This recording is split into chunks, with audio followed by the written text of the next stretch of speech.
ಈ ಕಾರ್ಯಕ್ರಮದ ಪ್ರಾಯೋಜಕರು Gadiyar group of companies. Gadiar Group of Companies, synonymous with excellence and innovation, stands as your dynamic partner for progress.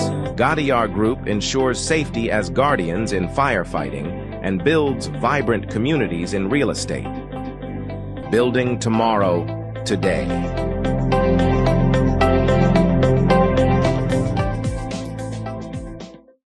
Kudukoli petrol pump Perla ವಿಶ್ವಾಸಾರ್ಹ ಸೇವೆಗೆ ಅಬ್ದುಲ್ಲಾ ಮಧುಮೂಲೆ ಸಾರಥ್ಯದ ಪೆರ್ಲಾ ಕುಡುಕೋಳಿ ಪಂಪ್ಗೆ ಭೇಟಿ ನೀಡಿ. ರಾಜ್ಯ ಹೆದ್ದಾರಿ 64ರಲ್ಲಿ ನಿಮಗಾಗಿ ಕಾಯುತ್ತಿದೆ.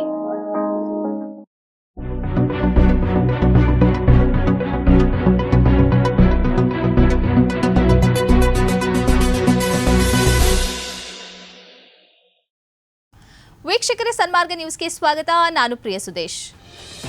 ಕಾಂಗ್ರೆಸ್ ಮತ್ತು ಮುಸ್ಲಿಮರ ವಿರುದ್ಧ ರಕ್ತಕ್ರಾಂತಿಯ ಮಾತಾಡಿದ್ದ ಮಾಜಿ ಉಪಮುಖ್ಯಮಂತ್ರಿ ರಾಷ್ಟ್ರಭಕ್ತ ಬಳಗದ ಸಂಚಾಲಕ ಕೆಎಸ್ ಈಶ್ವರಪ್ಪ ವಿರುದ್ಧ ಶಿವಮೊಗ್ಗದ ಜಯನಗರ ಪೊಲೀಸ್ ಠಾಣೆಯಲ್ಲಿ ಪೊಲೀಸರು ಸುಮೋಟೋ ಪ್ರಕರಣ ದಾಖಲಿಸಿಕೊಂಡಿದ್ದಾರೆ. Jayanagar police inspector Siddegowda H M ರವರು ಸ್ವಾದೂರು ನೀಡಿದ್ದು, ಈಶ್ವರಪ್ಪರ ವಿರುದ್ಧ ನವೆಂಬರ್ 14ರಂದು 81/2024ರಂತೆ ಕಲಂ 196(1)A 299 BNS-ನಂತೆ ಪ್ರಕರಣ ದಾಖಲಾಗಿದೆ.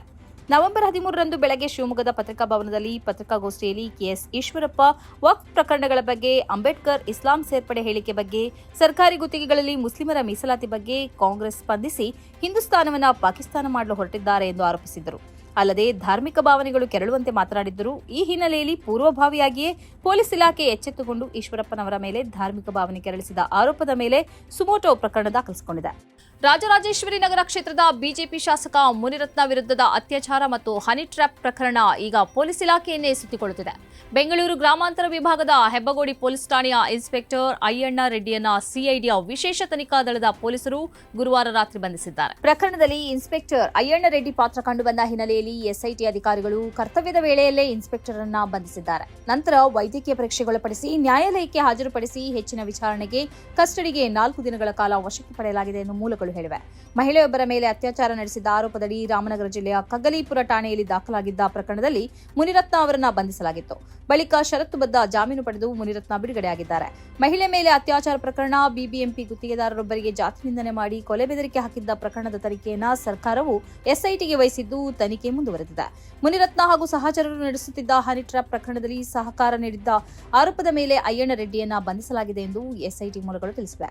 ಮುನಿರತ್ನ ಶಾಸಕರು ಹಾಗೂ ಸಚಿವರಾಗಿದ್ದ ಸಂದರ್ಭದಲ್ಲಿ ಅಯ್ಯಣ್ಣ ರೆಡ್ಡಿ ಆರ್ಆರ್ ನಗರ ವಿಧಾನಸಭಾ ಕ್ಷೇತ್ರದ ವ್ಯಾಪ್ತಿಯಲ್ಲಿರುವ ಠಾಣೆಗಳಲ್ಲೇ ಹೆಚ್ಚಿನ ವರ್ಷ ಕರ್ತವ್ಯ ನಿರ್ವಹಿಸಿದ್ದರು. ಹರಿಯಾಣ ರಾಜ್ಯದ ಭಿವಾನಿ ಜಿಲ್ಲೆಯ ಸರ್ಕಾರಿ ಶಾಲೆಯ ಮಕ್ಕಳು ಶಾಲೆಯಲ್ಲಿ 5 ದಿನಗಳ ಹಿಂದೆ ಬಾಂಬ್ ಒಂದು ಸ್ಫೋಟಗೊಂಡಿದೆ. ವಿಜ್ಞಾನ ಶಿಕ್ಷಕಿಯನ್ನು ಗುರಿಯಾಗಿರಿಸಿ ಶಾಲೆಯ ವಿದ್ಯಾರ್ಥಿಗಳೇ ಈ ಕೃತ್ಯ ಎಸಗಿದ್ದರು ಎಂಬುದು ಬೆಳಕಿಗೆ ಬಂದಿದೆ. ಈ ವೇಳೆ ಶಿಕ್ಷಕಿ ಸ್ವಲ್ಪದರಲ್ಲೇ ಪ್ರಾಣಾಪಾಯದಿಂದ ಪಾರಾಗಿದ್ದಾರೆ. ಶಿಕ್ಷಣ ಇಲಾಖೆ ಆರೋಪಿ ವಿದ್ಯಾರ್ಥಿಗಳನ್ನ ಶಾಲೆಯಿಂದ ಹೊರಹಾಕಿದೆ. ಶಿಕ್ಷಕಿ ವಿದ್ಯಾರ್ಥಿಗಳನ್ನ ಕ್ಷಮಿಸಿ ಉದಾರತೆಯನ್ನು ಮೆರೆದಿದ್ದಾರೆ. ತರಗತಿಯ 15 ಮಕ್ಕಳಲ್ಲಿ 13 ವಿದ್ಯಾರ್ಥಿಗಳು ಈ ಘಟನೆಯಲ್ಲಿ ಭಾಗಿಯಾಗಿದ್ದಾರೆ ಎಂದು ಶಿಕ್ಷಣ ಇಲಾಖೆಯ ಅಧಿಕಾರಿಗಳು ತಿಳಿಸಿದ್ದಾರೆ. ಓರ್ವ ವಿದ್ಯಾರ್ಥಿ ಬಾಂಬ್ ತಯಾರಿಸಿದ್ದು, ಮತ್ತೊಬ್ಬ ಅದನ್ನು ಕುರ್ಚಿಯ ಕೆಳಗೆ ಇಟ್ಟಿದ್ದ. ಇದರ ಬೆನ್ನಲ್ಲೇ ಬೇರೊಂದು ವಿದ್ಯಾರ್ಥಿ ರಿಮೋಟ್ನಿಂದ ಬಟನ್ ಒತ್ತಿದ್ದ ಎಂಬ ಮಾಹಿತಿ ತನಿಖೆಯ ವೇಳೆ ಹೊರಬಂದಿದೆ. ಮಕ್ಕಳನ್ನು ಶಾಲೆಯಿಂದ ತೆಗೆಯುವ ಬಗ್ಗೆ ಚರ್ಚೆ ನಡೆದಿದೆ ಎಂದು ಸ್ಥಳೀಯ ಶಿಕ್ಷಣಾಧಿಕಾರಿ ನರೇಶ್ ಮಹಾತಾ ಹೇಳಿದರು. ಆದರೆ ಮನೆಯವರು ಲಿಖಿತವಾಗಿ ಕ್ಷಮಾಪಣಾ ಪತ್ರ ನೀಡಿದ್ದಾರೆ. ಈ ಘಟನೆ ನಡೆದ ದಿನ ತರಗತಿಯಲ್ಲಿ 13 ಮಕ್ಕಳು ಇದ್ದರು. ಎಲ್ಲರೂ ಸೇರಿ ಈ ಕೃತ್ಯ ಎಸಗಿದ್ದಾರೆ. ಅದೇ ವೇಳೆಗೆ ಮಹಿಳಾ ಶಿಕ್ಷಕಿ ಮಕ್ಕಳನ್ನ ಕ್ಷಮಿಸಿ ಮಕ್ಕಳ ಪಾಲಿಗೆ ಮಾದರಿ ಶಿಕ್ಷಕಿಯಾಗಿದ್ದಾರೆ. ಆದರೆ ಈಗ ಈ ವಿಷಯವನ್ನ ವಾರ್ನಿಂಗ್ ನೀಡಿ ಇತ್ಯರ್ಥಪಡಿಸಿದ್ದಾರೆ. ಬಾಂಬ್ ಸ್ಫೋಟದ ನಂತರ ಕುರ್ಚಿಯ ಕೆಳಗೆ ರಂಧ್ರವಾಗಿದ್ದು ಯಾವುದೇ ಗಾಯಗಳಾಗಿಲ್ಲ ಎಂಬುದು ನೆಮ್ಮದಿಯ ವಿಚಾರ. ಇಲಿಗಳ ಕಾಟ ತಡೆಯುವುದಕ್ಕಾಗಿ ಇಟ್ಟಿದ್ದ ಪಾಷಾಣದ ವಿಷಕಾರಿ ಗಾಳಿಯನ್ನು ಉಸಿರಾಡಿದ ಮಕ್ಕಳಿಬ್ಬರು ಸಾವನ್ನಪ್ಪಿರುವ ಘಟನೆ ಚೆನ್ನೈನ ಕುಂದ್ರತೂರ್ನಲ್ಲಿ ನಡೆದಿದೆ. 6 ವರ್ಷದ ವೈಷ್ಣವಿ ಮತ್ತು 4 ವರ್ಷದ ಸಾಯಿ ಸುದರ್ಶನ್ ಸಾವನ್ನಪ್ಪಿದ ಮಕ್ಕಳಾಗಿದ್ದಾರೆ. ಗಿರಿತರನ್ ಮತ್ತು ಪವಿತ್ರ ದಂಪತಿ ಚೆನ್ನೈನ ಕುಂದ್ರತೂರ್ ನಿವಾಸಿಗಳಾಗಿದ್ದಾರೆ. ಮನೆಯಲ್ಲಿ ಇಲಿ ಕಾಟ ಹೆಚ್ಚಾದ ಕಾರಣ ಉಪಶಮನಕ್ಕೆ ಖಾಸಗಿ ಕೀಟ ನಿಯಂತ್ರಣ ಕಂಪನಿಯನ್ನು ಸಂಪರ್ಕಿಸಿದ್ದಾರೆ. ಮನೆಗೆ ಬಂದ ಕೀಟ ನಿಯಂತ್ರಕ ಕಂಪನಿ ಸದಸ್ಯರು ಮನೆಯ ಎಲ್ಲಾ ಮೂಲೆಗಳಲ್ಲಿ ಇಲಿ ಸಾಯುವ ಪಾಷಾಣವನ್ನು ಇರಿಸಿದ್ದಾರೆ. ಮಲಗುವ ಕೋಣೆಯಲ್ಲೂ ಇರಿಸಿದ್ದಾರೆ. ಈ ಪಾಷಾಣದಲ್ಲಿ ಕೊಂಚ ಹೆಚ್ಚಿನ ಮಟ್ಟದ ವಿಷಕಾರಿ ಅಂಶ ಇರುವುದು ಮೇಲ್ನೋಟಕ್ಕೆ ಕಂಡುಬಂದಿದೆ. ದಂಪತಿ ಪಾಷಾಣವಿರಿಸಿದ್ದ ಬೆಡ್ರೂಮ್ನಲ್ಲಿ ಎಂದಿನಂತೆ ಮಕ್ಕಳೊಂದಿಗೆ ರಾತ್ರಿ ಎಸಿ ಹಾಕಿ ಎಲ್ಲಾ ಬಾಗಿಲುಗಳನ್ನು ಬಂದ್ ಮಾಡಿ ಮಲಗಿದ್ದಾರೆ. ಎಸಿ ಹಾಕಿದ ಹಿನ್ನೆಲೆಯಲ್ಲಿ ಗಾಳಿ ಆಡಲು ಸಾಧ್ಯವಾಗದೆ ಇಲಿ ಪಾಷಾಣದ ಗಾಳಿಯನ್ನ ಮನೆಯ 4 ಮಂದಿ ಉಸಿರಾಡಿದ್ದಾರೆ. ಬೆಳಗ್ಗೆ ಏಳುತ್ತಿದ್ದಂತೆ ದಂಪತಿಗಳಿಬ್ಬರು ಅಸ್ವಸ್ಥರಾಗಿದ್ದಾರೆ. ಮಕ್ಕಳು ಕೂಡ ಪ್ರಜ್ಞೆ ತಪ್ಪಿದ್ದಾರೆ. ತಕ್ಷಣಕ್ಕೆ ನೆರೆಹೊರೆಯವರ ಸಹಾಯದಿಂದ 4 ಆಸ್ಪತ್ರೆಗೆ ದಾಖಲಾಗಿದ್ದಾರೆ. ಆದರೆ ಮಕ್ಕಳ ಸ್ಥಿತಿ ಗಂಭೀರವಾಗಿದ್ದ ಹಿನ್ನೆಲೆಯಲ್ಲಿ ಅವರು ಚಿಕಿತ್ಸೆಗೆ ಸ್ಪಂದಿಸದೆ ಸಾವನ್ನಪ್ಪಿದ್ದಾರೆ. ಅತಿಯಾದ ವಿಷಕಾರಿ ಅಂಶದ ಬಳಕೆ ಜೊತೆಗೆ ಈ ರಾಸಾಯನಿಕ ಸಿಂಪಡಿಸಿದಾಗ ಮುನ್ನೆಚ್ಚರಿಕೆ ಕ್ರಮ ಪಾಲಿಸದ ಹಿನ್ನೆಲೆಯಲ್ಲಿ ಮಕ್ಕಳು ಸಾವನ್ನಪ್ಪಿದ್ದಾರೆ ಎಂದು ತಿಳಿದುಬಂದಿದೆ. ನಕ್ಕರ್ ಬಂಧಿತನಾಗಿದ್ದು ಪ್ರಕರಣದ ಇನ್ನಿಬ್ಬರು ಆರೋಪಿಗಳು ತಲೆಮರೆಸಿಕೊಂಡಿದ್ದಾರೆ. ಶಕ್ತಿ ಯೋಜನೆಯಡಿ ಸಾರಿಗೆ ಸಂಸ್ಥೆಗಳ ಬಸ್ಗಳಲ್ಲಿ ಪುರುಷರಿಗೆ ಉಚಿತ ಪ್ರಯಾಣದ ಸೌಲಭ್ಯ ಕಲ್ಪಿಸುವ ಪ್ರಸ್ತಾವನೆ ಇಲ್ಲ ಎಂದು ಸಾರಿಗೆ ಸಚಿವ ರಾಮಲಿಂಗಾರೆಡ್ಡಿ ಸ್ಪಷ್ಟಪಡಿಸಿದ್ದಾರೆ. ಹೌದು, ಸಂವಾದ ಕಾರ್ಯಕ್ರಮದಲ್ಲಿ ಉಪಮುಖ್ಯಮಂತ್ರಿ ಡಿಕೆ ಶಿವಕುಮಾರ್ ಈ ವಿಷಯವನ್ನ ಪ್ರಸ್ತಾಪಿಸಿರುವುದನ್ನು ಮಾಧ್ಯಮಗಳಲ್ಲಿ ನೋಡಿದ್ದೇನೆ. ಅವರನ್ನ ಭೇಟಿ ಮಾಡಿದಾಗ ಈ ಕುರಿತು ವಿಚಾರಿಸುತ್ತೇನೆ. ಆದರೆ ಪುರುಷರಿಗೆ ಉಚಿತ ಬಸ್ ಸೇವೆ ನೀಡುವ ಪ್ರಸ್ತಾವನೆ ನಮ್ಮ ಮುಂದಿಲ್ಲ ಎಂದಿದ್ದಾರೆ. ಹುಬ್ಬಳ್ಳಿಯಲ್ಲಿ ಸುದ್ದಿಗಾರರೊಂದಿಗೆ ಮಾತನಾಡಿದ ಅವರು, ನಷ್ಟದಲ್ಲಿರುವ ವಾಯುವ್ಯ ಸಾರಿಗೆಗೆ ನೆರವು ನೀಡುವಂತೆ ಮುಖ್ಯಮಂತ್ರಿ ಸಿದ್ದರಾಮಯ್ಯ ಮತ್ತು ಹಣಕಾಸು ಇಲಾಖೆಯ ಜೊತೆಗೆ ಮಾತನಾಡಿದ್ದೇವೆ. ಮುಂದಿನ ಬಜೆಟ್ನಲ್ಲಿ ಹೆಚ್ಚಿನ ಅನುದಾನ ನೀಡುವಂತೆ ಸಿಎಂ ಅವರಲ್ಲಿ ಮನವಿ ಮಾಡುತ್ತೇವೆ. ಇನ್ನು ಸಾರಿಗೆ ಸಂಸ್ಥೆ ಲಾಭ ಉದ್ದೇಶದಿಂದ ಕಾರ್ಯನಿರ್ವಹಿಸಲ್ಲ, ಜನರ ಅನುಕೂಲಕ್ಕಾಗಿ ಸೇವೆ ಸಲ್ಲಿಸುತ್ತದೆ ಎಂದಿದ್ದಾರೆ. ರಾಜ್ಯದ 4 ನಿಗಮಗಳು ಸೇರಿ ಒಟ್ಟು 26,000ಕ್ಕಿಂತಲೂ ಹೆಚ್ಚು ಬಸ್ಗಳಿವೆ. ದೇಶದಲ್ಲಿ ಅತಿ ಹೆಚ್ಚು ಬಸ್ಗಳನ್ನು ಹೊಂದಿರುವ ಸಾರಿಗೆ ಸಂಸ್ಥೆ ನಮ್ಮದು. ಶಕ್ತಿ ಕಾರ್ಯಕ್ರಮ ಆರಂಭವಾದ ಬಳಿಕ 84 ಲಕ್ಷದಿಂದ 1 ಕೋಟಿ ಜನರು ಪ್ರಯಾಣಿಸುತ್ತಿದ್ದಾರೆ. ಅದಕ್ಕೆ ತಕ್ಕಂತೆ ಹೊಸ ಬಸ್ ಖರೀದಿಸುತ್ತಿದ್ದೇವೆ. ನಮ್ಮ ಸರ್ಕಾರ ಬಂದ ಮೇಲೆ 6,200 ಬಸ್ ಖರೀದಿಗೆ ಆದೇಶ ನೀಡಿದ್ದೆವು. ಇದರಲ್ಲಿ ಈಗಾಗಲೇ 3,400 ಬಸ್ಗಳು ಬಂದಿವೆ. ಇನ್ನುಳಿದ ಬಸ್ಗಳು 2-3 ತಿಂಗಳಲ್ಲಿ ಬರಲಿವೆ ಎಂದು ಸಚಿವರು ಮಾಹಿತಿ ನೀಡಿದರು.